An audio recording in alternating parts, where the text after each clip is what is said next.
One of the dogmas of US foreign policy is the so-called Monroe Doctrine, dating back to, surprisingly enough, President James Monroe, who in 1823 said in an address before US Congress that outside powers' efforts to colonize or exploit Latin American countries would be viewed as acts of aggression by the United States. The sentence above pretty much encapsulates the average American's understanding of the doctrine. What is left unsaid is that the doctrine has no legal standing. It is not an international treaty or agreement, and the US Congress has not granted the presidency a blanket authority to go to war against any external power encroaching upon the US exclusive preserve.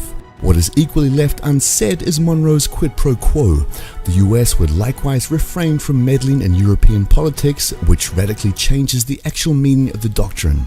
It is not merely an assertion of US dominance over a region, but rather an unreciprocated offer of a sphere of influence division between the US and European powers, which actually came close to being codified in the form of the UN Security Council, which, by granting veto power to its 5 permanent members, de facto divided the world into 5 spheres of influence. Those days of US restraint and respect for international treaties are long gone.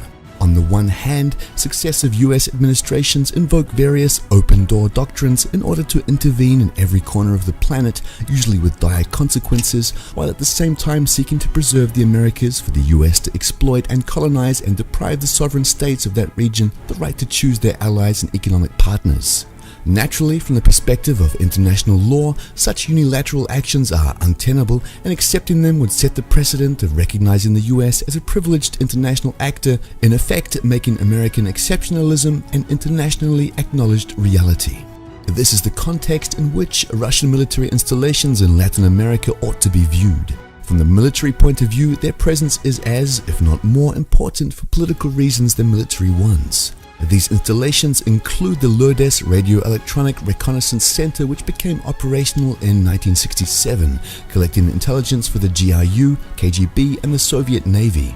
Decommissioned in 2002, the site could be made operational should the circumstances require it, with Cuban government's permission.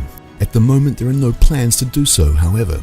In March 2016, the Russian Ministry of Foreign Affairs had stated that there are no plans to reactivate Lourdes, ostensibly because the Russian Federation can gather the necessary intelligence by other means. In actuality, the status of Lourdes likely depends on the degree of US military aggressiveness in Eastern Europe. Luckily, at the moment, NATO, for all its belligerent rhetoric, does not want to go too far in provoking Russia, hence the rotating NATO troop presence, which would be politically less difficult to back out of than permanent bases.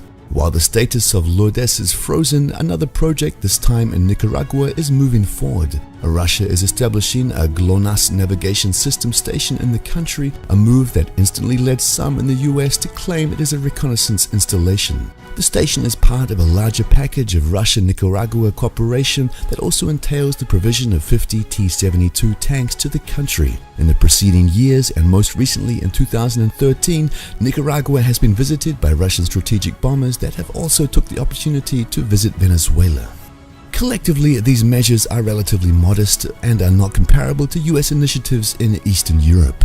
There is certainly no discussion of another Cuban Missile Crisis type confrontation. Here, one has to keep in mind that Russia is not the only international actor interested in defying the US-imposed quarantine of Latin America. China has similar interests for identical reasons, namely the need to respond to the US encroachment of its positions around the South China Sea.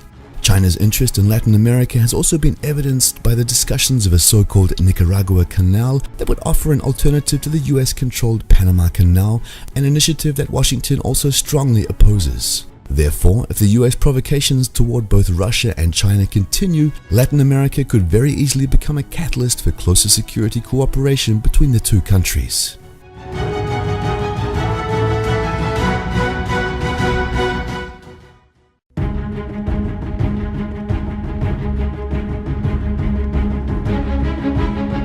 Russia's Northern Fleet's sphere of responsibility includes the protection of the country's sovereignty and of its economic interests in the Arctic Ocean zone.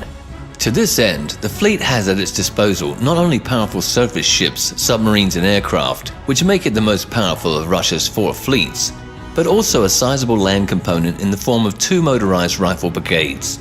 Recent conflicts in Ukraine, Syria, and Yemen have demonstrated that land forces are the ultimate guarantee of military success.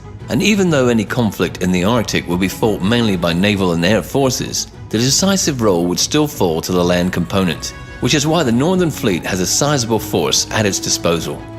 The 200th Separate Motorized Rifle Brigade is a conventional unit of 1 tank and 3 motorized rifle battalions, with extensive artillery, air defense, and combat engineer support, intended mainly for operations on Russia's mainland, with the objective of protecting the fleet's naval and air bases against a NATO attack. In the far north, Russia borders a NATO country, Norway, which hosts frequent international exercises by the alliance's Arctic specialized units, including British Royal Marines. Further raising the level of tensions, Swedish officials have recently declared they are expecting to be engaged in a major conventional conflict in a matter of only a few years and are interested in expanding their cooperation with NATO and perhaps even joining the alliance. Even the neutral Finland has contemplated NATO membership in recent years. In the worst-case scenario, the balance of forces in the north could rapidly shift against Russia. Defending Russia's soil against conventional NATO attack is not the only concern. It is becoming clear that the Arctic will soon become the arena of a power struggle for control of this resource-rich region, just as the Middle East has become in recent years. Therefore, Russia's armed forces are prepared to play their part in the looming conflict. The 80th Separate Motorized Rifle Brigade, which was activated in January 2015 and which is based in the town of Alakurti, can also be utilized for the same purpose as the 200th Brigade. But its organization, equipment, and training exercises indicate a somewhat different primary mission. The 80th Brigade is also intended to fulfill the role of force projection alongside the Northern Fleet's naval infantry units. While the naval infantry's main mission is amphibious assault against the defended enemy coastline, the 80th Brigade is equipped and trained not for forced entry, but for extended independent operations far away from friendly bases on the many islands and archipelagos of the Arctic Theater of Operation, such as Novaya Zemlya, Franz Josef Land, and Spitsbergen, and relying mainly on air and sea resupply. It could play both a defensive role, protecting key Russian military infrastructure such as airfields and early warning radar stations against NATO special operation raids, and an offensive role, by preempting NATO landings on any contested land areas of the Arctic. The brigade's recent exercises included close cooperation with Northern Fleet's amphibious assault ships, which were used for transporting its units to their distant exercise areas. The strategic mobility requirement and the need to operate in extreme conditions with limited logistical support means that the 80th Brigade is more lightly equipped than conventional motorized rifle units. It does not have a tank battalion, and its rifle battalions are mounted on MTLB tracked APCs, which have good mobility over snow and tundra. It is currently testing a wide range of specialized equipment, including winter uniforms suitable for extended operations in extremely cold conditions of the polar night, snowmobiles, 4x4 all-terrain vehicles, articulated track carriers, specially designed for over-snow operations, and other gear specially adapted for Arctic conditions. Its personnel, which contain a high proportion of contract soldiers, is also receiving specialized training in Arctic warfare. A recent exercise included its reconnaissance company soldiers utilizing dogs and reindeer as a means of transport during a simulated operation behind enemy lines, indicating the brigade has considerable special operations capability. This highly specialized unit represents an important military capability, which contributes to Russia's conventional deterrence. The ultimate measure of its success in that role may be that it will never have to be used to fulfill its assigned combat role against a real adversary, who will instead be persuaded to address Arctic-related issues through a normal negotiating process.